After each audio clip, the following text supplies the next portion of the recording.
ശ്രീ ഗുരുഭ്യോ നമഃ. എല്ലാവർക്കും ശ്രീമാത്രേ നമഃ. ഇന്നത്തെ കാലഘട്ടത്തില് വളരെ പ്രസക്തമായിരിക്കുന്ന ചില അറിവുകൾ ആണ് ഞാൻ ഇന്ന് നമ്മുടെ സത്സംഗത്തിൽ നിങ്ങളുമായിട്ട് പങ്കുവയ്ക്കുന്നത്. കാരണം നമ്മുടെ ജീവിത വിജയം നമ്മൾ എത്രയൊക്കെ ശ്രമിച്ചാലും ചിലപ്പോൾ ചിലർക്ക് ജീവിതം പരാജയമായിട്ട് തീരുന്നു, ചിലർക്ക് വളരെ പെട്ടെന്ന് ഒരു വിജയത്തിലേക്ക് എത്തുന്നു. ഇന്നത്തെ ചെറുപ്പക്കാരെ ഏറ്റവും കൂടുതൽ വലയ്ക്കുന്നത് അവരെങ്ങനെ, കാരണം ഇന്ന് വളരെ ഒരു കോമ്പറ്റീറ്റീവ് വേൾഡ് ആണ്, എല്ലാവരും മത്സരത്തിലാണ് അല്ലെ. ആരാദ്യം എത്തുന്നു അവർക്കാണ് വിജയം. അപ്പൊ അതെങ്ങനെ, എന്തൊക്കെ അടിസ്ഥാന തത്വങ്ങൾ നമ്മൾ അറിഞ്ഞാലും നമുക്ക് ജീവിത വിജയം നേടാം. നമ്മുടെ ജീവിതത്തിൽ പരാജയപ്പെടുക എന്ന് പറഞ്ഞാൽ എന്താ, നമ്മൾ അതിന്റെ ബേസിക് കാര്യം ഏത് പ്രവൃത്തിയും നമ്മൾ പഠിക്കുന്ന ഒരു ഗുരുവിൽ നിന്നാണ് ഇല്ലേ. അപ്പൊ ആ ഗുരു പറഞ്ഞു തരുന്ന രീതി ചെയ്താൽ മാത്രമേ നമുക്ക് ഏത് വിദ്യയും, ആത്മവിദ്യ മാത്രമല്ല, സമൂഹത്തിൽ ഇന്നിപ്പോ എഞ്ചിനീയറിംഗ് ആവട്ടെ, മെഡിസിൻ ആവട്ടെ, ഏത് വിഷയവും നമുക്ക് അത് പറഞ്ഞു തരുന്ന ആൾ, അതിൽ എക്സ്പേർട്സ് ആണ് നമുക്ക് പറഞ്ഞു തരുന്നത്. അത് എങ്ങനെ ചെയ്താൽ അതിൽ വിജയം നേടാം. അപ്പൊ അത് നമ്മൾ മനസ്സിലാക്കേണ്ട ഒരു പ്രധാനപ്പെട്ട കാര്യമാണ്. അപ്പൊ അതനുസരിച്ച് നമ്മൾ ചെയ്താൽ നമുക്കതിൽ പെട്ടെന്ന് അല്ലെ, നമുക്കൊരു ജീവിതം മുഴുവൻ എടുക്കും ഇതെല്ലാം പഠിച്ചെടുക്കാൻ അല്ലേ. അവരതിന്റെ കീ പോയിന്റ്സ് നമുക്ക് പറഞ്ഞു തരുന്നു, നമ്മൾ അതുപോലെ ചെയ്യുന്നു, പഠിക്കുന്നു, അതുപോലെ മുമ്പിലോട്ട് പോകുന്നു. കാലം അങ്ങനെയാണ്, ഒന്നിനും വേണ്ടി കാത്തു നിൽക്കുന്നില്ല. കാരണം നമുക്ക് ജീവിതം എന്ന് പറയുന്നത് വളരെ ചെറുതാണ്. ആ സമയത്ത് നമ്മൾ ഇതെല്ലാം പഠിച്ച് പലതും നമ്മുടെ ജീവിതത്തിൽ, നമ്മുടെ സ്വഭാവത്തിൽ വരുത്തേണ്ട മാറ്റങ്ങള്, ജീവിത വീക്ഷണങ്ങള് എന്തൊക്കെ അറിഞ്ഞാല് നമുക്ക് ഈ പടവുകൾ കയറി ആ ഒരു ജീവിത വിജയം, ഇത് മറ്റുള്ളവരുടെ മുമ്പിലുള്ള വിജയമല്ല, നമുക്ക് സാമ്പത്തികമായിട്ടുള്ള ഇല്ലേ ഐശ്വര്യം, സമാധാനം, ശാന്തി, ഇതെല്ലാം നമുക്ക് ജീവിതത്തിൽ കിട്ടി, അത് തന്നെയാണ് ജീവിത വിജയം എന്ന് പറയുന്നത്. അല്ലാതെ നമുക്ക് കുറച്ച് പണമോ ഐശ്വര്യമോ സ്ഥാനമാനങ്ങളോ സമൂഹത്തിലുള്ള സ്ഥാനമോ ഒന്നുമല്ല നമ്മുടെ ഐശ്വര്യത്തെ നിർണ്ണയിക്കും. നമ്മുടെ ഉള്ളില് എനിക്ക് എത്ര സന്തോഷമുണ്ട് ഇന്ന്, ചിലപ്പോ എനിക്ക് ഒന്നും ഇല്ലായിരിക്കാം അല്ലെ, ജനം വിധിക്കുന്ന തരത്തിലുള്ളതൊന്നും നമുക്കില്ലായിരിക്കാം, പക്ഷെ നമ്മൾ ഉള്ളിൽ വളരെ സന്തോഷവാനാണെങ്കിൽ അത് തന്നെയാണ് നമ്മുടെ അസറ്റ് എന്ന് പറയുന്നത്. അപ്പൊ നമ്മൾ എന്തൊക്കെയാണ് ഇതിനു വേണ്ടി അറിയേണ്ടത്? കുറെ മാർഗനിർദ്ദേശങ്ങൾ നമ്മൾ ഗുരുക്കന്മാര് തന്നു. പല പല വിഷയങ്ങളെ ബേസ് ചെയ്തിട്ടാണ് ഞാൻ ഈ സത്സംഗ ഈ പറയുന്ന കാര്യങ്ങൾ നിങ്ങളുമായിട്ട് ഷെയർ ചെയ്യുന്നത്. തീർച്ചയായിട്ടും നമുക്ക് ഒരുപാട് പ്രയോജനപ്പെടും എന്നുള്ള പൂർണ്ണ വിശ്വാസം ഉണ്ടത്. അപ്പൊ നമുക്ക് നോക്കാം. നമ്മൾ സാധാരണ കേട്ടിട്ടുള്ള ഒരു പ്രോവർബ് എന്താണ്? We walk by faith not by sight. നമ്മൾ വിശ്വാസത്തിലാണ് മുമ്പോട്ട് പോകുന്നത് അല്ലെ, അല്ല കണ്ടതിനെ മാത്രം നോക്കിയിട്ടല്ല. അതിന് ഉദാഹരണമായിട്ട് നമുക്ക് ആൽഫ്രഡ് നോബലിന്റെ കഥ ഒന്ന് നോക്കാം. ഇന്ന് അദ്ദേഹം പ്രശസ്തനായിരിക്കുന്ന ഒരു നോബൽ പ്രൈസ് ഫോർ പീസ് അല്ലെ, അദ്ദേഹം നമ്മൾ അറിയപ്പെടുന്നത് അങ്ങനെയാണ്. അത് ഇൻസ്റ്റാൾ ചെയ്തത് ആരാണ്? ആൽഫ്രഡ് നോബലാണ്. അപ്പൊ നോബൽ പ്രൈസ് കിട്ടിയ ആളാണ് അദ്ദേഹം. പക്ഷെ ആർക്കും അറിഞ്ഞൂടാത്ത വേറൊരു രഹസ്യം അദ്ദേഹത്തെ കുറിച്ചുണ്ട്. കാരണം എന്താണെന്ന് ചോദിച്ചാല് അദ്ദേഹമാണ് ഡൈനാമൈറ്റിന്റെ ഇൻവെന്റർ. അപ്പൊ കോടികൾ അദ്ദേഹം ഈ ഇൻവെൻഷനിലൂടെ നേടി. ഡൈനാമൈറ്റ് എന്ന് പറഞ്ഞാൽ കേട്ടിട്ടുണ്ടല്ലേ, നമ്മളെ ഒരു നശീകരണ പ്രവണതയ്ക്ക് ഉപയോഗിക്കുന്നതാണത്. പക്ഷെ അദ്ദേഹത്തിന്റെ ജീവിതത്തിൽ നടന്ന ഒരു സംഭവം അദ്ദേഹത്തിന്റെ ജീവിതത്തെ അടിമുടി മാറ്റി. അദ്ദേഹത്തിന് ഒരു സഹോദരൻ ഉണ്ടായിരുന്നു. അദ്ദേഹത്തിന്റെ പേരും ആൽഫ്രഡ് നോബൽ എന്നായിരുന്നു. അദ്ദേഹം ഒരു പ്രത്യേക സാഹചര്യത്തിൽ മരിച്ചുപോയി. ഇതൊരു പത്രപ്രവർത്തകൻ തെറ്റായിട്ട് ആൽഫ്രഡ് നോബൽ മരിച്ചു എന്ന് റിപ്പോർട്ട് ചെയ്തു. അദ്ദേഹത്തെ കുറിച്ച് ഒരു വലിയ റിപ്പോർട്ടും പത്രത്തിൽ വന്നു. അപ്പൊ ഡൈനാമിക് കിങ് ഡൈസ് എന്നായിരുന്നു അതിന്റെ ക്യാപ്ഷൻ. അപ്പോൾ ഇദ്ദേഹത്തെ കുറിച്ച് വളരെ മോശമായിട്ടാണ് അതിൽ എഴുതിയത് അല്ലെ. കാരണം അദ്ദേഹം ഡൈനാമൈറ്റ് കണ്ടുപിടിച്ച ആളായി. അപ്പൊ അദ്ദേഹത്തിനെ കുറിച്ച് എഴുതിയത് here is a man who earn money from death and destruction. ഇതിൽ കൂടുതൽ നമുക്ക് വേണ്ടല്ലേ, മരണത്തിന്റെ പ്രതിഫലമാണ് അദ്ദേഹത്തിന് കിട്ടിയ പണം എന്നാണ് അവർ രേഖപ്പെടുത്തിയത്. പിറ്റേ ദിവസം സ്റ്റോക്ക്ഹോമിലെ ആൽഫ്രഡ് നോബൽ എന്ന ആ നോബൽ മരണപ്പെട്ട വാർത്ത, താൻ മരിച്ച വാർത്ത, തന്നെ കുറിച്ചുള്ള ഒപ്പീനിയൻ എല്ലാം തന്നെ വായിച്ചു. അദ്ദേഹത്തിന്റെ പേര് മാറി വന്നതാണ്. മരിച്ചത് അദ്ദേഹത്തിന്റെ സഹോദരനായിരുന്നു. അപ്പോ ഒരു വലിയ അദ്ദേഹത്തിന്റെ ആ ഒരു കണ്ണ് തുറപ്പിക്കുന്നതായിരുന്നു ഈ വാർത്ത. അപ്പൊ അദ്ദേഹത്തിന് വളരെയധികം ദുഃഖം തോന്നി. അദ്ദേഹത്തിന്റെ ജീവിതത്തെ അത് മാറ്റിമറിച്ചു. ആ ഒരു സ്വന്തം ഓർബിച്ചറി എന്ന് വായിച്ചപ്പോ ഇതാണ് ലോകം എന്നെ കുറിച്ച് വിലയിരുത്തുന്നത് എന്ന് അദ്ദേഹം തിരിച്ചറിഞ്ഞു. എന്റെ ഇമേജ് ഇതാണോ? അദ്ദേഹം ആലോചിച്ചു. ഞാൻ ഡൈനാമിക് കിങ് എന്നാണോ അറിയപ്പെടാൻ പോകുന്നത്? ലോകം എന്നെ നാശത്തിന്റെ കാരണമായിരിക്കുന്ന ഒരു വസ്തു കണ്ടുപിടിച്ച ആളായിട്ടാണോ എന്നെ കരുതാൻ പോകുന്നത് എന്നൊക്കെ ചിന്തിച്ച് അദ്ദേഹം വളരെയധികം അതീവ ദുഃഖിതനായി. അങ്ങനെയാണ് നോബൽ പീസ് ഫൗണ്ടേഷൻ ഉണ്ടാക്കുന്നത്.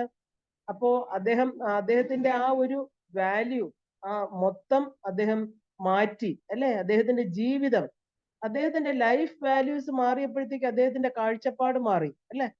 അപ്പോ ശരിക്കും പറഞ്ഞ വാല്യൂസ് കംസ് ഫ്രം ബിലീഫ്സ്.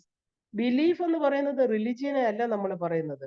ശരിക്കും പറഞ്ഞാല് belief is the conviction of the intellect. നമ്മുടെ ബുദ്ധി എന്താണോ നമുക്ക് ഉറപ്പിച്ച് പറയുന്നത് അതിനെയാണ് നമ്മൾ കൺവിക്ഷൻ അല്ലെങ്കിൽ ബിലീഫ് എന്ന് പറയുന്നത്. നമ്മുടെ വിശ്വാസം അത് മാറാം, മാറാതിരിക്കാം. നമുക്ക് ധാരാളം ബിലീഫ്സ് ഉണ്ട് ഇല്ലേ? അതിലൂടെയാണ് നമ്മൾ ഈ ഒരു കോംപ്ലക്സ് ആയിരിക്കുന്ന ഈ ലോകത്തെ കാണുന്നത്.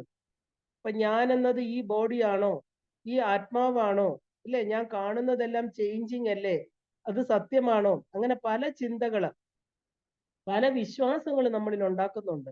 അപ്പൊ അതാണ് നമ്മുടെ വാല്യൂസ് ആയിട്ട് തീരുന്നത്. അപ്പൊ വാല്യൂസ് എന്ന് പറഞ്ഞാൽ എന്താ? മൂല്യമുള്ളത് എന്നാണ് അർത്ഥം. അപ്പൊ മൂല്യമുള്ളതിനെ അറിഞ്ഞാലേ നമുക്കും ആ ഉയർന്ന മൂല്യങ്ങൾ ഉണ്ടാകുന്നുള്ളൂ. ഈ വിശ്വാസങ്ങള്, മൂല്യങ്ങള് അതാണ് നമ്മുടെ ജീവിതത്തെ ഉയർന്നതാക്കി തീർക്കുന്നത്. അപ്പൊ നമ്മുടെ ചിന്തകള്, വിശ്വാസങ്ങള് താഴ്ന്നതാണെങ്കിൽ അത് ഐശ്വര്യത്തിന് പകരം നമുക്ക് എന്താ തരുന്നത്? ഇൻ ഓസ്പീഷ്യസ്നെസ്. എന്താണ്? ഐശ്വര്യത്തിന്റെ അനൈശ്വര്യം ഇല്ലേ? അതിലേക്ക് നയിക്കുന്നുള്ളത് ഉറപ്പാണ്. അപ്പൊ നമ്മുടെ ഉയർന്ന ജീവിത മൂല്യമുള്ള ഒരു നല്ല അടിത്തറ നമുക്ക് ആവശ്യമാണ്. അതിന്റെ പേരാണ് ഉപാസന അല്ലെങ്കിൽ സാധന. ഇങ്ങനെ എന്ത് വേണമെങ്കിലും പറയാം. നമ്മളൊരു പാത്തിലോട്ട് ഈശ്വരനെ അറിയാനുള്ള, തന്റെ ആത്മാവിനെ, എന്നെ അറിയാനുള്ള ഒരു വഴിയിലേക്കുള്ള പ്രവേശനം. കാരണം മൂല്യമുള്ള ഒരു വസ്തുവേ ഉള്ളൂ. ആ ഒരു അമൂല്യമായ രത്നം എന്ന് പറയുന്നത് എന്താ? ആ ഈശ്വരന്റെ അല്ലെങ്കിൽ പരാശക്തിയുടെ യഥാർത്ഥ ആ പരാശക്തിയാണ് നമ്മുടെ സോൾമേറ്റ്. അപ്പൊ സോൾമേറ്റ് എന്ന് പറഞ്ഞാൽ ആരാ? Soulmate is eternal. ആ നാശമില്ലാത്ത വസ്തു, അളക്കാനും അറിയാനും പറ്റാത്ത അമൃതമാണത്. അപ്പൊ മരണമില്ലാത്ത ആ ഒരു ശക്തി മാത്രമാണ് മൂല്യവത്തായിട്ടുള്ളത്. കാരണം ഈ പ്രപഞ്ചത്തിൽ കാണപ്പെടുന്ന എല്ലാം തന്നെ എന്താണ്? നമ്മൾ അമൂല്യം എന്ന് വിചാരിക്കണ എല്ലാം കാലഹരണപ്പെട്ടു പോവാണ്. എത്ര ഭംഗിയുള്ള ഒരു കെട്ടിടമായിക്കോട്ടെ, എത്ര ഭംഗിയുള്ള എന്ത് വസ്തുക്കളാകട്ടെ, അതിന് ഒരു കാലമുണ്ട്. ഇത്രയും കാലമേ ഈ ഭൂമിയിൽ അത് നിലനിൽക്കുള്ളൂ. അത് കഴിഞ്ഞത് നഷ്ടപ്പെട്ടു പോകും. ഇത് തിരിച്ചറിയുന്നതിന്റെ ജീവിതം സദാ സന്തോഷപൂർണമായിരിക്കും. ഉറപ്പാണ് അല്ലെ? നമ്മുടെ ബ്രെയിൻ എന്ന് പറയുന്നത് പ്രപഞ്ചത്തിലെ ഒരു മഹാത്ഭുതമാണ്. ശരിക്കും പറഞ്ഞാല് ഈ ബ്രെയിൻ എന്ന് പറയുന്നത് എന്താ? ആ സംഭവം ഒരുമിച്ച് നമ്മൾ ബ്രെയിൻ എന്ന് പറയുന്നു. ഇത് ശരിക്കും പറഞ്ഞാൽ 100 മില്യൺസ് ഓഫ് ന്യൂറോൺസ് ആണ് അതിലുള്ളത്. അപ്പൊ ഈ ബ്രെയിൻ എന്ന് പറയുന്നത് ഒരു ഹാർഡ്വെയർ ആണ്. അപ്പോ ഇത് മനസ്സ് അല്ലെങ്കിൽ മൈൻഡ് ആണ് അതിന്റെ സോഫ്റ്റ്വെയർ എന്ന് പറയുന്നത്. അപ്പൊ നമ്മൾ എന്ത് ജോലി ശരീരത്തിനും മനസ്സിനും ചെയ്യണമെങ്കിലും ഈ ന്യൂറോൺസിനെയാണ് നമ്മൾ ആക്ടിവേറ്റ് ചെയ്യുന്നത്. അപ്പൊ ഈ ബ്രെയിൻ എന്നത് ഒരു സെൽഫ് ലേണിംഗ് അല്ലെങ്കിൽ ഒരു സെൽഫ് പ്രോഗ്രാമിംഗ് മെഷീൻ ആണ്. ഇതൊരു കമ്പ്യൂട്ടർ ആണെന്ന് തന്നെ നമുക്ക് പറയാം. നാം ഒരു കാര്യം വീണ്ടും വീണ്ടും റിപ്പീറ്റ് ആയിട്ട് പറയുമ്പോൾ ഈ ന്യൂറോൺസ് ഒരു ചെറിയ സ്റ്റോറേജ് ഉണ്ടാക്കി അതിന്റെ റൂട്ടിൽ സൂക്ഷിക്കും. ഇതിനെയാണ് നമ്മൾ ഹാബിറ്റ് എന്ന് പറയുന്നത്. അപ്പൊ ആദ്യമായിട്ട് നമ്മൾ കമ്പ്യൂട്ടർ പഠിക്കുമ്പോഴോ അല്ലെങ്കിൽ ടൈപ്പ് റൈറ്റിംഗ് എന്താണെങ്കിലും പഠിക്കുമ്പോൾ എന്താ? നാം ഏത് വിരല് എന്ന് നമ്മൾ വളരെ സൂക്ഷ്മമായിട്ട് പഠിക്കും. ഇല്ല, ഇത് ഏത് വിരൽ ഇതിൽ വെക്കണം. അതിനാണ് നമ്മൾ ക്ലാസ്സിൽ ചേർന്ന് പഠിക്കുന്നത്.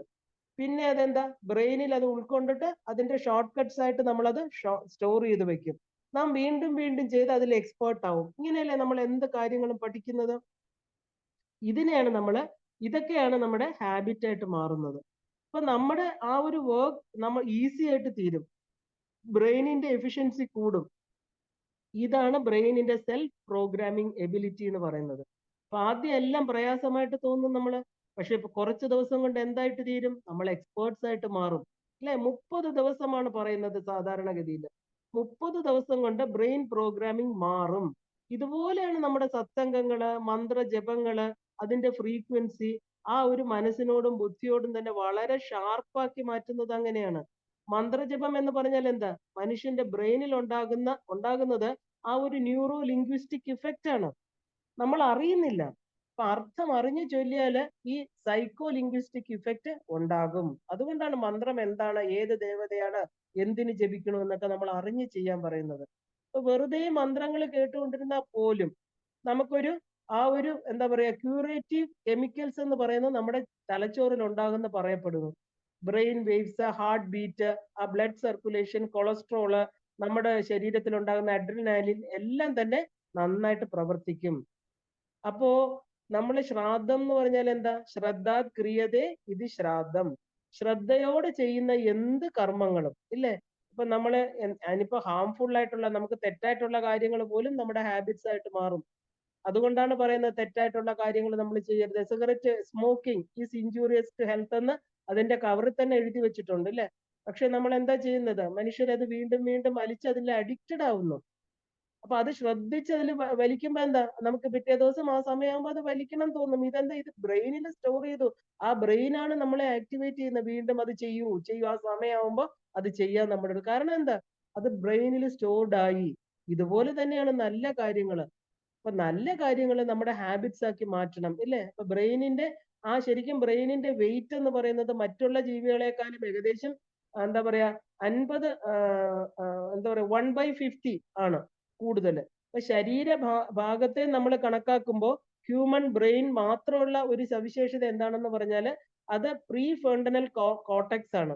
ഇവിടെ സെൽഫ് കൺട്രോൾ എന്ന് പറയുന്ന ഒരു ശക്തിയുണ്ട്. ഇപ്പൊ പ്രീ ഫ്രണ്ടൽ എന്ന് പറഞ്ഞാൽ എന്താ, നമ്മുടെ ആ ഒരു ബ്രെയിനിന്റെ മുൻവശത്തുള്ളത്. അവിടെ ഒരു സെൽഫ് കൺട്രോൾ എന്ന് പറയുന്ന ഒരു ശക്തി ഇരിപ്പുണ്ട്. ഇത് ജീവികൾക്കില്ല. ഇവിടെയാണ് നമുക്ക് വിൽ പവർ എന്ന് പറയുന്ന കാര്യം ഇരിക്കുന്നത്. ഇത് രണ്ടും നന്നായിട്ട് ഉപയോഗിച്ചാല് എന്താ പറയാ, നമ്മൾ എങ്ങനെയാണ് ഓരോ കാര്യങ്ങൾ തീരുമാനിക്കുന്നത്? ഐ വോണ്ട്, അല്ലെങ്കിൽ I will, I won't, I can. ഈ 4 വാക്കുകളാണ് നമ്മൾ എപ്പോഴും ഉപയോഗിക്കുന്നത് അല്ലേ? ഞാൻ ചെയ്യില്ല, എനിക്കിത് വേണം, എനിക്കിത് കിട്ടിയേ പറ്റൂ, ഇതെനിക്ക് ചെയ്യാൻ സാധിക്കും അല്ലെ? ഇതൊക്കെ നമ്മൾ ഉപയോഗിക്കുന്ന വാക്കുകളാണ്. ഒരു മനുഷ്യൻ ജീവിതത്തിൽ എല്ലാം നേടാൻ സാധിക്കും. ആദ്യം വേണ്ടത് എന്താ? ആ ഒരു ഈശ്വര പാദപത്മങ്ങളില് ഒരു ശരണാഗതി ചെയ്യുക അല്ലെ? ഒരു താങ്ക്ഫുൾ ആയിട്ടുള്ള ഒരു ജീവിതം നമ്മൾ നയിക്കുക. കാരണം ഈ ശരീരം തന്ന അച്ഛനമ്മമാര്, ഈ ശരീരത്തിൽ നമ്മുടെ അതിനെ പോഷിപ്പിക്കാൻ ഈ പ്രപഞ്ചം തരുന്ന വസ്തുക്കള്, നമ്മളെ സഹായിക്കുന്നവര് ഇല്ലേ? അപ്പൊ എല്ലാത്തിനും നമുക്ക് എന്താ വേണ്ടത്? ഒരു നന്ദിയോട് കൂടിയുള്ള ജീവിതം. അപ്പൊ ആൻ ആറ്റിറ്റ്യൂഡ് ഓഫ് ഗ്രാറ്റിറ്റ്യൂഡ് നമ്മൾ കേട്ടിട്ടുണ്ടല്ലേ? അപ്പൊ ഒരു കൊച്ചു കുട്ടി കാല് തെറ്റി ഒരു കുഴിയിൽ വീണ് രക്ഷിക്കാനായിട്ട് എന്താ പറയാ കരങ്ങൾ നീട്ടിയാൽ എന്താ, ആരെങ്കിലും അതിനെ ഉപേക്ഷിക്കുമോ? ഓടിച്ചെല്ലും, അതിനെ പിടിക്കുമില്ലേ? കാരണം അത് ആ ഒരു നിർമ്മലമായിരിക്കുന്ന അഭ്യർത്ഥനയാണിത്. നമുക്കറിയാം കൊച്ചു കുട്ടികളാവുമ്പോൾ അവർക്ക് അഭിനയിക്കാൻ അറിയില്ല. അപ്പൊ നമ്മുടെ ആ ഒരു ഫിസിക്കൽ അച്ഛനമ്മമാരെ സ്നേഹിക്കുന്നത് നമുക്ക് പലതും ലഭിക്കാനാണ് ഇന്ന് അല്ലെ? എന്നാൽ ഈശ്വരൻ നമുക്ക് എന്താ ചെയ്യുന്നത്? നമുക്ക് ഈശ്വരനെ സ്നേഹിച്ചാല് അല്ലെ, നമുക്കൊരു നന്ദിയോടുകൂടി സ്മരിച്ചാൽ നമുക്ക് എന്താ കിട്ടുന്നത്? ആ ഒരു ടോട്ടൽ ബ്ലിസ്ഫുൾ സ്റ്റേറ്റ്. ഈശ്വര സമർപ്പണം കൊണ്ട് നമുക്ക് കിട്ടുന്നത് എന്താ? അനുഗ്രഹമാണ്. അത് ലഭിക്കണമെങ്കിൽ ഈ സംസാര വാരിധിയില് കുടുങ്ങിക്കിടക്കാതെ നമ്മൾ യഥാർത്ഥമായിട്ടുള്ള ആ ഒരു ശരണാഗതി ആവശ്യപ്പെടണം. അത് ഈശ്വരൻ ഒരിക്കലും തള്ളിക്കളയില്ല. അതുകൊണ്ടാണ് നമുക്ക് ഈശ്വരൻ നമ്മുടെ കാര്യത്തിന് ഉത്തരം പറയുമെന്ന് നമ്മൾ പറയാൻ കാരണം. അപ്പോ ആ ശരണാഗതി അത് ഈശ്വരൻ ഒരിക്കലും തള്ളിക്കളയാത്ത രീതിയിൽ, അതായത് അമ്മയ്ക്കൊരു പേരുണ്ട് സത്യപ്രസാദിനി. അപ്പൊ നമ്മളൊരു സ്വിച്ച് അമർത്തിയാൽ ലൈറ്റ് എന്താ പറയാ എത്തുന്നതിനേക്കാൾ വേഗതയില് അനുഗ്രഹം വന്നു ചേരും. അതാണ് സത്യപ്രസാദിനി. ചോദിക്കുന്നതിന് മുമ്പേ അനുഗ്രഹം കിട്ടി. അപ്പൊ ദീനബന്ധുവാണ് ഭഗവാൻ എന്ന് പറയുന്നത് അല്ലെ? എന്തിനാണ് നമ്മൾ ഭഗവാനെ അറിയാതിരിക്കുക? എന്താണ് നമ്മൾ ഭഗവാനെ അറിയാതിരിക്കാനുള്ള കാരണം? അതും നമ്മൾ അറിയണം അല്ലെ? നമ്മൾ എന്തുകൊണ്ട് ഭഗവാനെ അറിയുന്നില്ല? അതിന്റെ പ്രധാന കാരണം നമുക്ക് ആദ്യം പറയാനുള്ളത് എന്താ? അറ്റാച്ച്മെന്റ്സ്, മമത്വം അല്ലെ? തൻ്റേതെന്ന് വിശ്വസിക്കുന്ന എല്ലാറ്റിനോടുമുള്ള ഒരു പ്രത്യേക മമത. എന്തൊക്കെയാണത്? ബന്ധങ്ങൾ, വസ്തുക്കൾ, റിലേഷൻഷിപ്സ്. അപ്പൊ ഇതിൽ നിന്നുമാണ് നമുക്ക് കാമം അല്ലെങ്കിൽ ആഗ്രഹം ഉണ്ടാകുന്നത്. അത് നടന്നില്ലെങ്കിൽ പിന്നെ എന്താണ്? ലോകം. എന്തുകൊണ്ടാണ് ഇത് സംഭവിക്കണമെന്ന് ചോദിച്ചാല് നമ്മള് ആ ഒരു എന്താ പറയാ ഒരു ജലത്തുള്ളി, താമരയിലുള്ള ഒരു ജലത്തുള്ളി പോലെ, ആ തുള്ളി വെള്ളം ഇരിക്കുന്നത് പോലെ അല്ലെ? വാസന എന്ന് പറഞ്ഞാൽ എന്താ? വാസന എന്ന് പറഞ്ഞാൽ എന്താ? അതിൽ നിവസിക്കരുത്. കാരണം ഒന്നും വിടണം എന്ന് പറയണില്ല. ശരിക്കും പറഞ്ഞാല് പത്മപത്ര നിവാമ്പു സാം എന്ന് പറയാറുണ്ട്. ഒരു ജലത്തുള്ളി താമരയിൽ എത്ര സമയം ഉണ്ടാവും? കുറച്ച് സമയമില്ലേ? പക്ഷെ അത് ആ താമരയോട് അത് ചേരില്ല.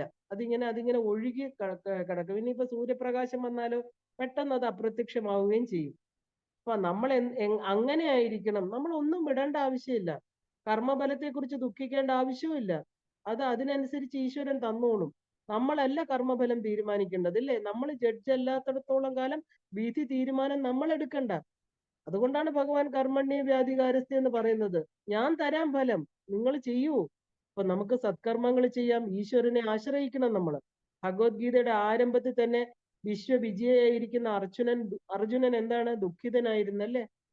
യുദ്ധം ചെയ്യാനുള്ള മനസാന്നിധ്യം പോലും ഇല്ലാതെ തളർന്നിരുന്നത് കാരണം എന്താണ്? തൻ്റേത് എന്ന മമത്വം അല്ലെ? ആ 18 അധ്യായത്തിന് ശേഷവും അർജുനൻ അതേ ആളായിരുന്നു. പക്ഷെ മനസ്സിന് മാറ്റം വന്നു. അവിടെയാണ് കൃഷ്ണന്റെ ഉപദേശം എല്ലാം തന്നെ. ഗീത ശ്രവിച്ചിട്ടാണ് അദ്ദേഹത്തിന് മനസ്സിന് മാറ്റം വന്നത്. അപ്പൊ കർമ്മണ്യേ വ്യാധികാരസ്ഥേ മാ ഫലേഷു കഥാചന. നമുക്കും കർമ്മം ചെയ്യാൻ മാത്രമേ അധികാരമുള്ളൂ അല്ലെ? അർജുനൻ എന്ന് പറയുന്നത് നമ്മളെല്ലാം അർജുനന്മാരാണ്. നമ്മുടെ ജീവിതം കുരുക്ഷേത്രമാണ്. നമ്മൾ ഈ ഭൂമിയാകുന്ന കുരുക്ഷേത്രത്തില് പാണ്ഡവന്മാരും കൗരവന്മാരും അല്ലെ, നമ്മള് ദേവന്മാരും അസുരന്മാരും ഒരിഞ്ഞ യുദ്ധം നടക്കുകയാണ്. നമ്മുടെ മനസ്സ് പാലാഴി മഥനം പോലെ രണ്ട് സൈഡും വലിക്കപ്പെട്ടുകൊണ്ടേയിരിക്കണം. അവിടെ നമുക്ക് ആശ്രയം ആരാ? ഈ കൂർമാവതാരം എടുത്ത് ഭഗവാൻ പാലാഴി മഥന സമയത്ത് ആ ഒരു കടകോലിനെ വയ്ക്കാൻ അദ്ദേഹം കൂർമാവതാരം എടുത്ത് താന്നുപോയ ആ ഒരു എന്താ പറയാ മന്ധരപർവ്വതത്തെ ഉയർത്തിക്കൊണ്ടുവന്നു. അപ്പൊ നമ്മുടെ ജീവിതം, നമ്മുടെ മനസ്സ് താഴ്ന്നു പോകുമ്പോൾ നമ്മുടെ ഉയർത്താൻ ആരാ ഉള്ളത്? ഭഗവത് ശക്തി മാത്രമേ ഉള്ളൂ. അപ്പൊ നമ്മൾ നല്ല കർമ്മങ്ങൾ ചെയ്യൂ. നിങ്ങൾ ഫലത്തെക്കുറിച്ച് ചിലപ്പോൾ നമ്മൾ ഉദ്ദേശിക്കുന്നതിനേക്കാളും വലിയ ഫലമായിരിക്കും നമുക്ക് കിട്ടുന്നത്. അതുകൊണ്ടാണ് അദ്ദേഹം പറഞ്ഞത്, നീ കർമ്മം ചെയ്താൽ മാത്രം മതി, ചിലപ്പോ നീ ഉദ്ദേശിക്കാത്ത ഫലങ്ങളായിരിക്കും ഞാൻ തരുന്നത്. നമ്മൾ അവിടെ ലിമിറ്റേഷൻ വെക്കണ്ട. എനിക്ക് ഇത്രയും മതി ഭഗവാൻ എന്ന് ആരെങ്കിലും പറയാറുണ്ടോ? നമ്മൾ ചെയ്യുന്നത് കുറച്ചും നമ്മൾ ആഗ്രഹിക്കുന്നത് ഒരുപാടുമാണ്. അപ്പൊ നമ്മൾ എന്താ വേണ്ടത്? എല്ലാം ഭഗവാന്റെ പാദത്തിൽ വെക്കുക, അദ്ദേഹം തരട്ടെ. പക്ഷേ സത്കർമ്മമാണ് ഞാൻ ചെയ്യുന്നത് എന്ന് നമ്മൾ തിരിച്ചറിഞ്ഞിരിക്കണം. കർമ്മഫലം ഈശ്വരന് വിടണം. ഇതാണ് ശരിക്കും പറഞ്ഞാല് ഉപാസനയുടെ കാതൽ എന്ന് പറയുന്നത്. ഇപ്പൊ അറ്റാച്ച്മെന്റ് കൊണ്ട് പ്രപഞ്ച വസ്തുക്കളെ എല്ലാം മനസ്സുകൊണ്ട് നമ്മൾ കെട്ടിയിട്ടിരിക്കുകയാണ്. അതിനെ വെട്ടിക്കളയണം. അപ്പൊ അമ്മയ്ക്കൊരു പേരുണ്ട്, ഭവാരണ്യ കുഠാരികായേ നമ. എന്തുകൊണ്ടാണ് അറ്റാച്ച്മെന്റ് ഉണ്ടാകുന്നതെന്ന് ചോദിച്ചാല്, ചിലർക്ക് ചിലതിനോടൊരു പ്രത്യേക ഭ്രമം, നമ്മുടെ വാസന പ്രേരിതാണെന്ന് അതിന് പറയാറുണ്ട്. നമുക്ക് ചിലർക്ക് ക്രിക്കറ്റിനോട് സ്നേഹം, ചിലർക്ക് ഫുട്ബോളിനോട് അല്ലെ, ചിലർക്ക് ആ ഒരു എന്താ പറയാ എത്രത്തോളം സമ്പത്ത് ഉണ്ടാക്കിയാലും അതിനോട് ഒരു പ്രത്യേക ആവേശം, ഭാര്യയോട് സ്നേഹം, ഭർത്താവിനോട് സ്നേഹം, പ്രശസ്തി. അപ്പൊ ഇതിനോടൊക്കെ ഒരു ആസക്തി. ഇതിനെ നമുക്ക് സ്നേഹമെന്നോ അറ്റാച്ച്മെന്റ് എന്നോ പറയാൻ പറ്റില്ല. എത്ര കിട്ടിയാലും മതിയാവാത്ത ഒരു ആസക്തി അല്ലെ? നാം അതിനെ തന്നെ ചിന്തിച്ച് ചിന്തിച്ച് ചിന്തിച്ച് അതിൽ സുഖം കണ്ടെത്തുക ചെയ്യുന്നത്. അപ്പൊ നമ്മൾ വിചാരിക്കണോ അതിലാണ് സുഖം എന്ന്? അങ്ങനെ ആ വസ്തുവായിട്ട് ഒരു അറ്റാച്ച്മെന്റ് നമുക്ക് ഉണ്ടാകണു. അപ്പൊ repeated contemplation leads to attachment. അപ്പൊ നമ്മൾ ഒന്നിനെ തന്നെ നിർത്താതെ ചിന്തിച്ചുകൊണ്ടിരിക്കുമ്പോൾ അത് വീണ്ടും വീണ്ടും മനസ്സിൽ വരും അല്ലേ? അതിനെയാണ് നമ്മൾ അറ്റാച്ച്മെന്റ് എന്ന് പറയുന്നത്. ഇപ്പൊ മദ്യം, മയക്കുമരുന്ന്, സിഗരറ്റ് എല്ലാം തന്നെ നമുക്കിന്ന് സമൂഹത്തിലെ ഏറ്റവും പടർന്നുകൊണ്ടിരിക്കുന്ന ഒരു എന്താ പറയാ ക്യാൻസർ പോലെ പടരുന്ന ഒരു രോഗമാണിത്. എത്ര ഡി അഡിക്ഷൻ സെന്റേഴ്സ് ആണ് ഇന്ന് നമ്മുടെ ഈ കേരളത്തിലുള്ളത് അല്ലേ? അത് നമുക്ക് രോഗം വരുമെന്ന് അറിഞ്ഞുകൊണ്ട് ചെയ്യുന്ന കർമ്മമാണിത്. അപ്പൊ നമുക്ക് മറ്റുള്ളവരുടെ കൂടെയുള്ള സഹവാസത്തിൽ ആരംഭിച്ച് അതൊരു എന്താ പറയാ അച്ചീവ്മെന്റ് ആയിട്ട് കണ്ട് അതിന് പിന്നെ എന്തായിട്ട് അടിമയായിട്ട് തീർന്ന ജീവിതം നഷ്ടപ്പെടുന്നതാണ് ഇന്ന് ഓരോ വ്യക്തികളെ എടുത്ത് നോക്കിയാലും നമ്മൾ കാണുന്നത്. എല്ലാത്തിലും നമുക്ക് ആസക്തികളുണ്ട്. ഇപ്പൊ നമ്മൾ ചായ കുടിക്കുന്നു, ഇല്ലെങ്കിൽ കോഫി, ടീ, ഇങ്ങനെ ഏതിലാണെങ്കിലും നമുക്ക് അത് വേണം, അതുണ്ടെങ്കിലേ എനിക്ക് സാധിക്കുള്ളൂ എന്നുള്ള ഒരു വീണ്ടും വീണ്ടും വീണ്ടും ചിന്തിച്ച് നമ്മൾ അതിൽ തന്നെ ഉറച്ചു നിൽക്കുക. ഈ മനസ്സിനെ തിരിക്കണം. ഇത് ശരിക്കും പറഞ്ഞാൽ ഈശ്വരനിലോട്ടായിരിക്കണം, ഭഗവതിയിലോട്ടായിരിക്കണം അല്ലെ? ഇപ്പൊ ഋഗ്വേദത്തില് സൗഭരി ഋഷി എന്ന് പറഞ്ഞ ഒരു ആളുണ്ടായിരുന്നു. അദ്ദേഹത്തിന്റെ വളരെ പ്രധാനപ്പെട്ട സൗഭരി സൂക്തം അല്ലെങ്കിൽ സംഹിത എല്ലാം തന്നെ അദ്ദേഹത്തിൻ്റെതായിട്ടുണ്ട്. വളരെ വളരെ പ്രശസ്തനായിട്ടുള്ള ഒരാളാണ്. അപ്പൊ അദ്ദേഹം ഒരു യോഗി അല്ല, ശരിക്കും പറഞ്ഞാൽ അദ്ദേഹം മഹായോഗിയായിരുന്നു എന്ന് വേണമെങ്കിൽ പറയാം. അദ്ദേഹം ഒരു ദിവസം യമുനാ നദിയില് ജലസമാധിയിലായിരുന്നു. കണ്ണു തുറന്ന് അദ്ദേഹം കണ്ടത് രണ്ട് മത്സ്യങ്ങൾ ഇണചേരുന്നതാണ്. ഇത് അദ്ദേഹത്തിനെ വീണ്ടും വീണ്ടും അതിനെ തന്നെ ചിന്തിച്ചുകൊണ്ടേ ഇരിക്കാൻ പ്രേരിപ്പിച്ചു. നോക്കണേ, അദ്ദേഹം സമുദ്രത്തിന്റെ അടിയിലിരുന്ന് സമാധി ചെയ്യുകയായിരുന്നു. അപ്പൊ അതിന്റെ ഫലമായിട്ട് എന്ത് ചെയ്തു? അദ്ദേഹം ജലസമാധിയിൽ നിന്ന് പുറത്തു വന്നു. അദ്ദേഹം വിവാഹം കഴിക്കാൻ തീരുമാനിച്ചു. ആ അയോധ്യ രാജാവായിരിക്കുന്ന മാന്ധാത രാജാവിന്റെ മുന്നിൽ വന്നു. രാജപുത്രിമാരിൽ ഒരാളെ ചോദിച്ചു. രാജാവിന് 50 പുത്രിമാരുണ്ടായിരുന്നു.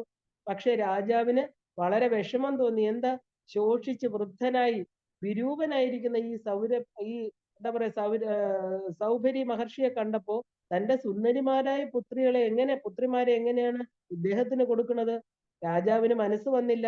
തന്റെ കൊട്ടാര സുഖങ്ങളിൽ കഴിഞ്ഞ മക്കൾ എങ്ങനെയാണ് ഈ ഋഷിയോടൊപ്പം കഴിയും? അദ്ദേഹം വളരെയധികം ചിന്തിച്ചു. വളരെ വളരെ ദുഃഖത്തിനടിമയായി.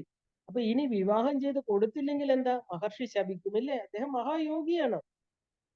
അങ്ങനെ പ്രശ്നത്തിലായ രാജാവ് വളരെ ബുദ്ധിപൂർവ്വം ഋഷിയോട് പറഞ്ഞു, നാളെ ആകട്ടെ തന്റെ കുമാരിമാരെ എല്ലാം വിളിച്ച് ആർക്കാണോ ഇദ്ദേഹത്തെ ഇഷ്ടം അവർക്ക് നമുക്ക് വിവാഹം ചെയ്ത് കൊടുക്കാം എന്ന് പറഞ്ഞു. സൗഭരിക്ക് കാര്യം മനസ്സിലായി.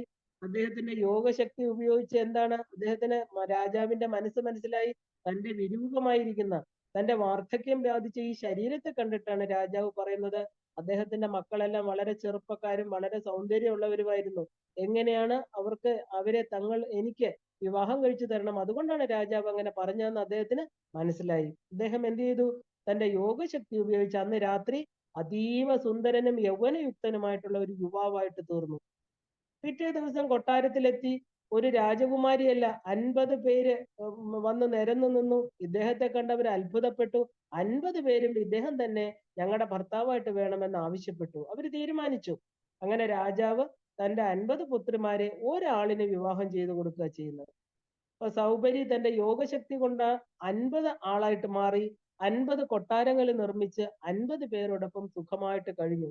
ഓരോ ഭാര്യയിലും 10 മക്കൾ വീതം ഉണ്ടായി. അവർക്ക് 10 വീതം. അങ്ങനെ അവരെല്ലാം തന്നെ ഒരു വലിയ പട്ടണമായിട്ട് തീർന്നു. ഒരു ദിവസം സൗഭരിക്ക് ഓർമ്മ വന്നു തന്റെ യമുന നദിയിലെ ജലസമാധി. ഇന്ന് ഞാൻ എവിടെയാണ്? എന്റെ യോഗശക്തിയെല്ലാം തന്നെ ഈ മായയിൽപ്പെട്ട ലൗകിക കാര്യങ്ങൾക്കായി കളഞ്ഞുവല്ലോ. സുഖങ്ങൾ ഇന്ദ്രിയ സുഖങ്ങള് ഇന്ദ്രിയങ്ങൾ തരുന്ന ഒന്നും ശാശ്വതമല്ല. അപ്പൊ നാം ഒരു മെറ്റീരിയൽ ഓബ്ജക്ട്സിലും സുഖം സന്തോഷം കണ്ടെത്തിയാല് ഫലം എന്താ? നമുക്കുണ്ടാകുന്ന കോപം, നിരാശ, അറ്റാച്ച്മെന്റ് ഇത് മാത്രമല്ല അത് ശാശ്വതവുമല്ല.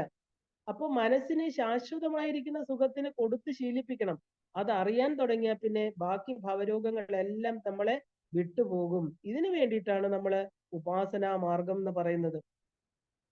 ഒരു മരം വെട്ടുകാരനുണ്ടായിരുന്നു. അയാൾ ഒരു കമ്പനിയില് വർഷങ്ങളായിട്ട് ജോലി ചെയ്തു വന്നു. എന്നും ഒരേ കോടാലി കൊണ്ടാണ് അദ്ദേഹം മരം വെട്ടിക്കൊണ്ടിരുന്നത്. അപ്പൊ അവിടെ പുതിയതായിട്ട് ജോലിക്ക് വന്ന ഒരാള് ഇയാള് മുറിക്കുന്നതിനേക്കാൾ മരങ്ങൾ കൂടുതല് ഒരു ദിവസം മുറിക്കുന്നത് ഇദ്ദേഹം കണ്ടു. അങ്ങനെ ഇയാൾ എന്ത് ചെയ്തു? മറ്റേ പുതിയതായിട്ട് വന്ന ആള് കൂടുതൽ ശമ്പളം വാങ്ങാൻ തുടങ്ങി. അപ്പൊ പഴയ ആള് ദുഃഖിതനായി. തനിക്ക് എന്തുകൊണ്ടാണ് ശമ്പളം കുറഞ്ഞത്?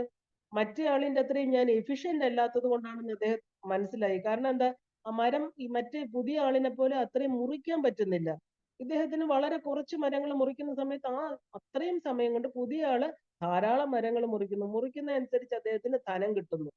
അപ്പൊ എഫിഷ്യൻസി കുറഞ്ഞു വരുന്നു, അല്ലെ? ആ എഫിഷ്യൻസി കുറഞ്ഞു വരുമ്പോ എന്താ നമുക്കുണ്ടാവുക? നിരാശ. അപ്പൊ മറ്റേയാൾ എങ്ങനെയാണ് കുറഞ്ഞ സമയം കൊണ്ട് ഇത്രയും കൂടുതൽ മരം മുറിക്കുന്നത്? അയാളോട് തന്നെ ഇദ്ദേഹം ചോദിച്ചു. എങ്ങനെയാണ് നിങ്ങൾ ഈ കുറഞ്ഞ സമയം കൊണ്ട് ഇത്രയും മരങ്ങൾ മുറിക്കുന്നത്? എനിക്കത് സാധിക്കുന്നില്ലല്ലോ, ഒന്ന് പറഞ്ഞു തരാമോ എന്ന് ചോദിച്ചു. അപ്പൊ കിട്ടിയ മറുപടി, താൻ 1 മണിക്കൂറിൽ ഒരിക്കലെങ്കിലും തന്റെ കോടാലി, താൻ ഉപയോഗിക്കുന്ന ആക്സ് അത് മൂർച്ച വരുത്തും. അതുകൊണ്ടാണ് വേഗത്തിലും കൂടുതലും മുറിക്കാൻ സാധിക്കുന്നത്, അല്ലെ?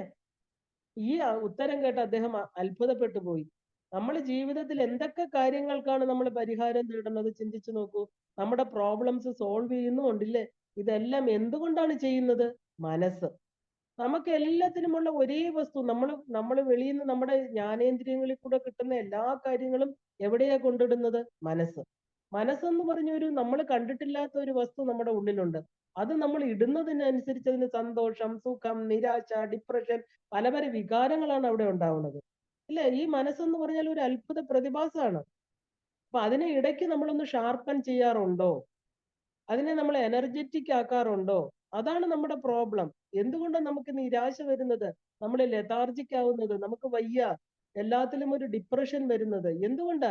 മനസ്സിനെ നമ്മൾ ആക്ടിവേറ്റ് ചെയ്യുന്നില്ല. ഇതിനു വേണ്ടിയിട്ടാണ് നമ്മൾ ഡെയിലി ബേസിസിൽ ചെയ്യുന്ന സാധന എന്ന് പറയുന്നത്. ഇന്ന് ആർക്കും ഒന്നിനും സമയമില്ലാത്ത ഒരു കാലഘട്ടമാണ്, അല്ലെ? ഇപ്പൊ എല്ലാം കഴിഞ്ഞ് അശൂന്യത നിറഞ്ഞ ഒരു മനസ്സുമായിട്ട് ആ ഒരു ഭൗതികമായിട്ട് നേടിയതെല്ലാം ഉപേക്ഷിച്ച് ഒരു ദിവസം ആ ജീവൻ ശരീരത്തെ വിട്ട് യാത്രയാവുകയാണ്. കാരണം നമ്മൾ മനസ്സിന് ഒരു സമാധാനം കൊടുക്കുന്നില്ല. നമ്മുടെ ഏറ്റവും വലിയ റെജൂനറേഷൻ, അല്ലെ? നമ്മൾ ആയുർവേദ ചികിത്സ എന്താ കർക്കിടക മാസത്തിൽ ചെയ്യുന്നത്? ഒരു വർഷത്തില് ഒരു പ്രാവശ്യമെങ്കിലും നമ്മുടെ ശരീരത്തിന്, അല്ലെ, ആ wear and tear, അതൊരു യന്ത്രമാണ് ശരീരം എന്ന് പറയുന്നത്. അപ്പൊ അതിൽ അസ്ഥിക്ക്, മാംസത്തിന്, ഞരമ്പുകൾക്കൊക്കെ ഓരോ ദിവസവും പ്രവർത്തിച്ചുകൊണ്ടിരിക്കുന്ന യന്ത്രമല്ലേ. അപ്പൊ അതിന് നമ്മൾ ആയുർവേദ ചികിത്സ എന്ന് പറഞ്ഞ് വളരെ ചിട്ടയായിട്ട് നമ്മൾ എന്താ പറയാ, മന്ത്രപൂരിതമായിട്ട് മനസ്സെല്ലാം എന്താ വെജിറ്റേറിയൻ ആയിട്ട് നമ്മൾ എണ്ണയൊക്കെ തേച്ച് ആ ഒരു ശരീരത്തെ എന്താ പറയാ വീണ്ടും ഓടാനായിട്ട് അടുത്ത വർഷം വരെ അത് നന്നായിട്ടിരിക്കാൻ വേണ്ടി നമ്മളൊരു യന്ത്രങ്ങളൊക്കെ മിനുക്കുന്ന പോലെ നമ്മുടെ ശരീരത്തെ ചെയ്യാറുണ്ട്. നമ്മൾ മനസ്സിന് വേണ്ടി എന്താ ചെയ്യുന്നത്? കേട്ടില്ലാത്ത ഒരു വസ്തുവാണ് മനസ്സില്ലേ. മനസ്സിനും അത് വളരെ ആവശ്യമാണ്. കാരണം നമ്മൾ മനുഷ്യജന്മത്തിന്റെ ഉദ്ദേശം തന്നെ മറന്നു പോണു. അതിന്റെ ഒരു കുറവ്, അതിനെയാണ് നമ്മൾ അന്യതാബോധം. നമുക്ക് സെൽഫ് കോൺഫിഡൻസ് ഇല്ലാതെ പോണു. എന്തുകൊണ്ടാണ് ഈ സെൽഫ് കോൺഫിഡൻസ് ഇല്ലായ്മ? അതാണ് നമുക്ക് ഡിപ്രഷൻ ഉണ്ടാക്കുന്നത്, അല്ലെ? അത് നമ്മളെ ഒരുപാട് ബാധിക്കുന്നുണ്ട്. നമുക്ക് എന്താ പറയാ, നമ്മൾ ഒരുപാട് ഡിപ്പെൻഡൻസി, എന്തിലൊക്കെ ഡിപ്പെൻഡൻസി വെച്ചിരിക്കുന്നു? ശരീരം, ബാഹ്യമായിട്ടിരിക്കുന്ന വസ്തുക്കള്, നമ്മുടെ കൂട്ടുകാര്, അവരിൽ നിന്ന് വരുന്ന ഒരു നെഗറ്റീവ് റിയാക്ഷൻ നമ്മളെ തളർത്തിക്കളയാണ്. നമ്മൾ നമ്മളിലല്ല വെച്ചിരിക്കുന്നത്, നമ്മൾ അന്യരിൽ വെക്കുകയാണ്. അപ്പൊ അങ്ങനെ നമ്മൾ എന്താ, ആ ഡിപ്രഷൻ വന്ന് നമ്മൾ രോഗങ്ങളുടെ പിടിയിലാവുകയാണ്. അപ്പൊ ശരീരത്തിന് എക്സസൈസ് വേണ്ടതുപോലെ മനസ്സിന് റിലാക്സേഷൻ വേണം. അപ്പൊ മനസ്സിന് wear and tear വരും. അപ്പൊ ഈ അറ്റാച്ച്മെന്റ്സ് അല്ലെങ്കിൽ ഹെയ്റ്റ്രഡ്, ജലസി, ഇതെല്ലാം തന്നെ മനസ്സിനെ മുറിപ്പെടുത്തുന്ന വസ്തുക്കളാണ്, ഇല്ലേ? എന്തുമാത്രം കഷ്ടമാണ് നമ്മൾ മനസ്സിന് കൊടുക്കുന്നത്, ചിന്തിച്ചു നോക്കൂ. അതേസമയം നമ്മൾ ഏറ്റവും ആനന്ദമായിട്ടിരിക്കുന്നത് എപ്പോഴാ? ഒരു പ്രാർത്ഥന, അല്ലെങ്കിൽ ഒരു ഭജന, ഒരു പൂജാമുറി, അമ്പലം ചെന്ന് നമ്മൾ ശ്രദ്ധയോടെ ഭഗവാനെ നോക്കിയിരിക്കുമ്പോൾ വല്ലാത്ത ഒരു ശാന്തതയാണ് ഉള്ളിൽ, അല്ലേ? അതേസമയം നമുക്ക് ജീവിതം നമുക്ക് തരുന്ന ആ മുള്ളുകളിലൂടെ നടന്നു പോകുമ്പോൾ ജീവിത അനുഭവങ്ങള് നമ്മൾ മനസ്സിനെ ഓരോ സമയം മുറിപ്പെടുത്തിക്കൊണ്ടിരിക്കുക, അതിന് വിഷമം കൊടുത്തുകൊണ്ടിരിക്കുക. നമ്മുടെ മനസ്സിന്റെ ആ ക്വാളിറ്റി, ചിന്തകളുടെ ക്വാളിറ്റി അത് വർദ്ധിപ്പിക്കണം. നമ്മൾ സത്തുക്കളുമായിട്ട് ബന്ധം വേണം. എന്തുകൊണ്ടാണ് നമുക്ക് ഈ മോശം ചിന്തകൾ അല്ലെങ്കിൽ ബാഡ് തോട്ട്സ് വരുന്നത്? ഒരേ ഒരു കാരണമേ ഉള്ളൂ. കാരണം എന്താ? അതിനെ പ്യൂരിഫൈ ചെയ്യുന്നില്ല. കെട്ടിക്കിടക്കുന്ന ജലം പോലെ ജലമായിട്ട് എന്താ ചെയ്യുന്നത്? അതിൽ പായൽ പിടിക്കും, ഉറപ്പാണ്, ഇല്ലേ? ഭഗവാൻ പറയുന്നത് എന്താ? Do your Sadhana in isolation, അല്ലേ? നിങ്ങളുടെ കണ്ണിന്റെ ആ വാതിൽ അടയ്ക്കൂ. കണ്ണടയ്ക്കുമ്പോ എന്താ ചെയ്യുന്നത്? മനസ്സിന്റെ പുറത്തേക്കുള്ള വാതിലും നമ്മൾ അടയ്ക്കണം. അപ്പൊ കണ്ണ് കാണാതിരിക്കുമ്പോ, ചെവി കേൾക്കാതിരിക്കുമ്പോ നമ്മൾ അകത്തൊരു വാതിലുണ്ട്, ഇല്ലേ? അതിനകത്താണ് ഭഗവാൻ ഇരിക്കുന്നത്. ആ ഗർഭഗൃഹത്തിൽ നമ്മൾ പ്രവേശിക്കണം. എന്നിട്ട് ഈ വാതിലുകളെല്ലാം അകത്തുനിന്ന് കുറ്റിയിടണം, അല്ലെ? എന്റെ നിധിയായിരിക്കുന്ന ജീവൻ, അതായത് എന്റെ ഭഗവാൻ, എന്റെ ഈശ്വരൻ അവിടെയാണ് ഇരിക്കുന്നത്, നമ്മുടെ ചിന്താമണി ഗ്രഹത്തില്. ആ ചിന്തകളാകുന്ന മണിദ്വീപത്തിലാണ് അമ്മ ഇരിക്കുന്നത്. അവിടെ നമ്മൾ കയറണം. അതുമായിട്ട് കുറച്ച് സമയം ഇരിക്കണം. അമ്മയുമായിട്ട് കുറച്ചു നേരം ആ ശക്തിയെ തിരിച്ചറിയണം. തിരിച്ചറിയും തോറും അത് വളരും, അല്ലേ? നമ്മുടെ ശരീരത്തിന്റെ വേദനകളുടെ കാര്യം ചിന്തിച്ചു നോക്കൂ. നമുക്ക് തലവേദന, ഇല്ലെങ്കിൽ പല്ലുവേദന, കാലുവേദന, നമ്മൾ അതിനെ തന്നെ ചിന്തിച്ചുകൊണ്ടിരിക്കുമ്പോ എന്താ ചെയ്യണത്? അത് കൂടുന്നതായിട്ട് നമുക്ക് തോന്നും. അതേസമയം നമ്മൾ അതിൽ നിന്ന് മനസ്സ് മാറ്റി അതൊന്നും ചിന്തിക്കാതിരുന്നാലോ, നമ്മൾ കുറച്ച് സമയം കഴിയുമ്പോൾ അതിനെ മറന്നു പോകും. ഇതുപോലെ തന്നെയാണ് ഈ മനസ്സിന്റെ കാര്യവും. കാരണം നമ്മുടെ ആ ഒരു ശക്തിയുമായിട്ട് തിരിച്ചറിയുമ്പോൾ അത് വളരും, കുറച്ചുകൂടെ വലുതാവും, അല്ലെ? കാരണം ആ എന്നെ, ഞാനെന്ന് പറയുന്ന വസ്തുവിനെ എന്താണ് അവിടെ സമർപ്പിക്കണം. ഇതാണ് ഐസൊലേഷൻ എന്ന് പറയുന്നത്. അല്ലാതെ 50 പേരുടെ നടുക്ക് നമുക്കിത് അനുഭവിക്കാൻ പറ്റും. അതിന് പ്രത്യേകം ഏകാന്തമായിട്ട് ഒരിടത്ത് പോണമെന്നില്ല. എപ്പോ നമ്മുടെ തീരുമാനിക്കുന്നു അപ്പൊ നമുക്ക് ഉള്ളിലോട്ട് വരാൻ സാധിക്കണം. ഇത് പ്രാക്ടീസ് കൊണ്ട് മാത്രമേ സാധിക്കുള്ളൂ. കാരണം അത് നമ്മൾ ചെയ്യുന്നില്ല. അതാണ് ഇന്ന് നമ്മുടെ ഈ പറയുന്ന പ്രശ്നങ്ങൾക്കെല്ലാം കാരണം. പുറത്തെ ഒന്നിനും നമ്മളെ ഡിസ്റ്റർബ് ചെയ്യാൻ പറ്റില്ല. നമ്മുടെ മനസ്സാണ് എല്ലാത്തിനും കാരണം എന്ന് പറയുന്നത്. അപ്പൊ എന്താ വേണ്ടത്? ആ ഒരു നല്ല വിൽ പവർ വേണം അതിന്. കാരണം നല്ല പാലെടുക്കണം. നമ്മൾ നല്ല പാലെടുത്തിട്ട് അതിനെ വെള്ളത്തിൽ ചേർത്താൽ എന്താ സംഭവിക്കുക? പാലിനൊന്നും ചെയ്യാൻ പറ്റില്ല, അല്ലേ? അതെന്തായിട്ട് തീരും? വെള്ളമായിട്ട് തീരും. പക്ഷെ അതിനെ നമുക്ക് തനിയെ വെച്ചാലോ, അത് തൈരാകും. അതിൽ നിന്ന് വെണ്ണ കിട്ടും, ഇല്ലേ? വെണ്ണ ഒരിക്കലും ജലത്തിൽ ചേരില്ല, അത് ഫ്ലോട്ട് ചെയ്ത് നിൽക്കും. അപ്പൊ മനസ്സിനെ എന്താ വേണ്ടത്? ഈ ടെംപ്ടേഷനിൽ നിന്ന് മാറ്റണം. അപ്പൊ നമ്മുടെ ആത്മശക്തിയുമായിട്ട് കുറച്ചു നേരം യോജിപ്പിക്കണം.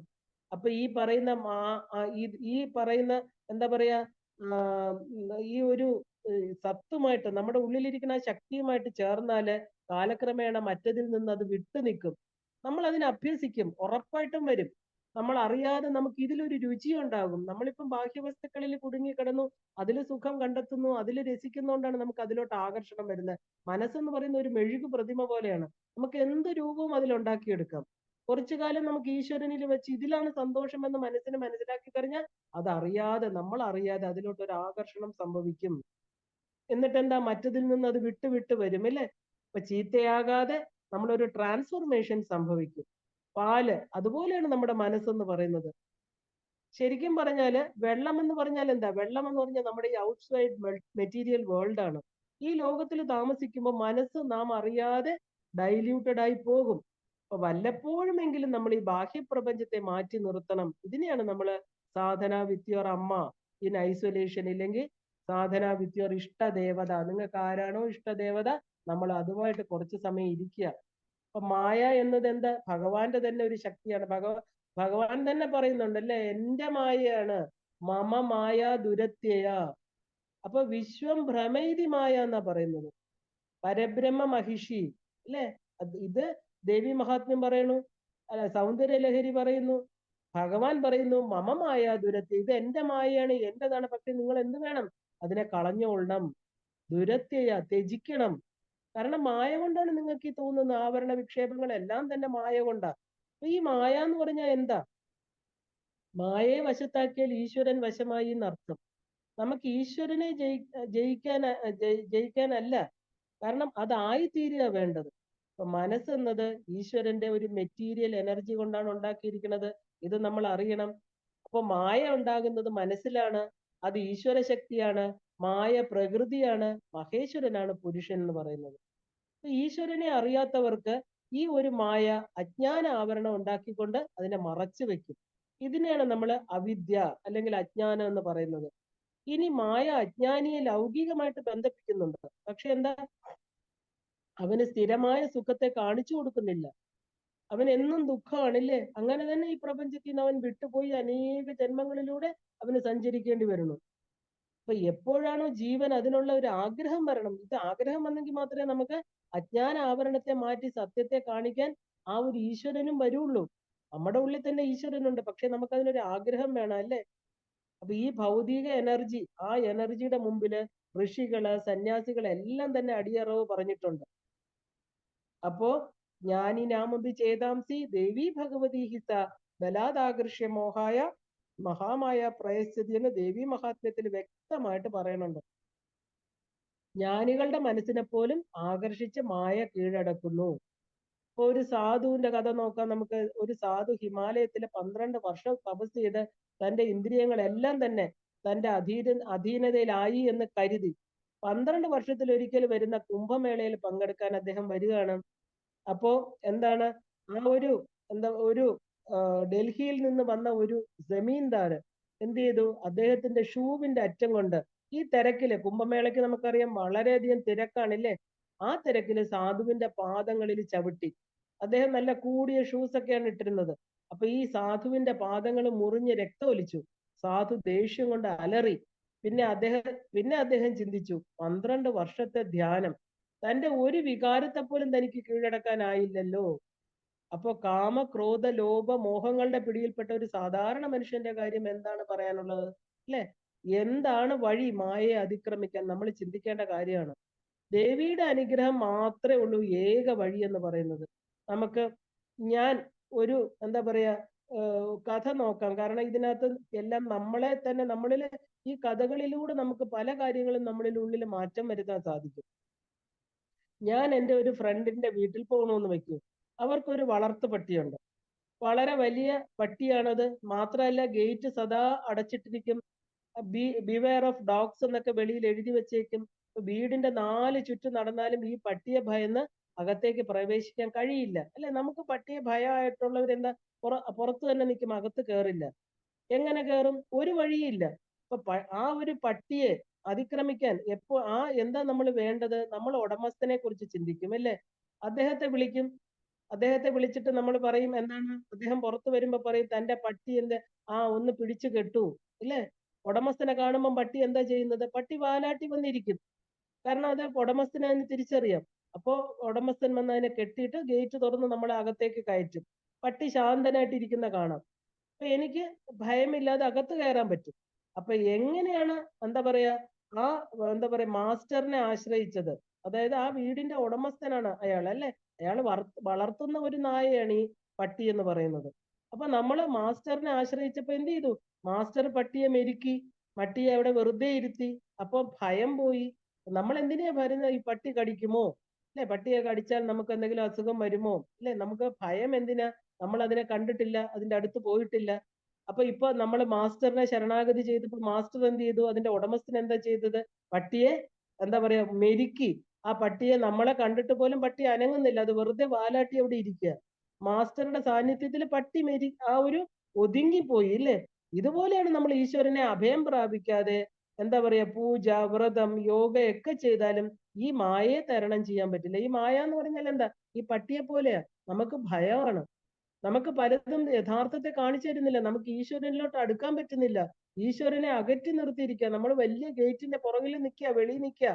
അകത്ത് നമ്മുടെ ആ ഹൃദയ ഉള്ളിലാണ് നമ്മുടെ ചിന്താമണി ഗ്രഹത്തിൽ ഇരിക്കുന്ന അമ്മയുടെ അടുത്ത് എത്താൻ പറ്റുന്നില്ല. കാരണം ഈ മായയെ തുറന്നു വിട്ടിരിക്കുക. ഈ പട്ടി ആരുടെയാ? ഈ യജമാനന്റെ തന്നെയാണ്. ഈ മായ ഈശ്വരന്റെ തന്നെയാ. ആ മായയെ നമ്മൾ അറിയണമെങ്കിൽ എന്ത് വേണം? മായയെ തരണം ചെയ്യണമെങ്കിൽ ആദ്യം നമ്മൾ മാസ്റ്ററെ അറിയണം, ഈശ്വരനെ അറിയണം, ഈശ്വരനെ ശരണാഗതി ചെയ്യണം, അല്ലേ? ഇനി അഥവാ തരണം ചെയ്യാൻ പറ്റിയില്ലെങ്കിൽ എന്ത് വേണം? അമ്മ എന്നെ ഒന്ന് എന്നെ രക്ഷിക്കണേ, രക്ഷിക്കണേ എന്ന് വിളിച്ചിട്ട് ആ പാദപത്മങ്ങളിൽ ശരണാഗതി ചെയ്യണം. എന്നാൽ മാത്രമേ നമുക്ക് മായയാകുന്ന തിരസ്കരണിയെ തരണം ചെയ്യാൻ പറ്റുള്ളൂ. അതുകൊണ്ടാണ് അമ്മയ്ക്ക് ഭവതാരിണി, അല്ലെ? ഭവതാരിണിയായിരിക്കുന്ന പരാശക്തി. ഭവത്തെ, ഈ ഭവസമുദ്രത്തെ നമ്മൾ തരണം ചെയ്യാൻ സഹായിക്കുന്ന ശക്തിയാണത്. ആ തണല് നമുക്ക് എന്നും വേണം, അല്ലെ? എളുപ്പം മറുകര എത്താൻ പറ്റുന്നതാരാ? ഈ അമ്മയുടെ അനുഗ്രഹം ഉണ്ടെങ്കിൽ മാത്രമാണ്. ഈ ഒരു അനുഗ്രഹം മതി നമുക്ക്. ഈ ലോകത്തുള്ളവരെന്നും അനുഗ്രഹിക്കുന്നത് അനുഗ്രഹമല്ല, അവർക്ക് പൂർണ്ണമായിട്ട് അനുഗ്രഹിക്കാൻ സാധ്യമല്ല. നമ്മുടെ ഗുരുവിനും അച്ഛനമ്മമാർക്കും മാത്രമേ നമുക്ക് പൂർണ്ണമായിട്ട് അവർ നന്മ വരണം എന്ന് പറഞ്ഞ് അനുഗ്രഹിക്കാൻ പറ്റൂ. അതിന് കാരണം എന്താ? നമ്മുടെ ഉള്ളിൽ ഇരിക്കുന്ന ഈശ്വരൻ. ഈശ്വരാനുഗ്രഹമാണ് നമുക്ക് അവരിലൂടെ കിട്ടുന്നത്.